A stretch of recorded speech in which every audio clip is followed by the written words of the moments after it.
আপনাদের সাথে আমি 2-3টা কথা শেয়ার করি। আমার কথাগুলো শুনে যাবেন, ভালো লাগলে দেখবেন, ভালো না লাগলে স্কিপ করে চলে যাবেন, তাতে আমার কোনো আসে যায় না। কিন্তু আমি যা বলি সত্য কথা বলি। সত্য কথা কি জানেন?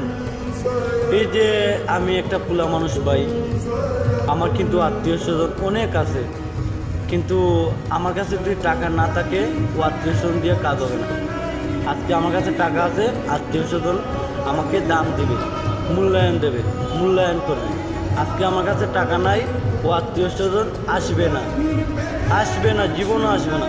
এই আত্মীয় স্বজন আসবে না, ওরা বলবে যে ওর কাছে টাকা নাই, ওর সাথে কী জন্য আমরা দেখা করবো, কেন ওকে দেখতে যাবো।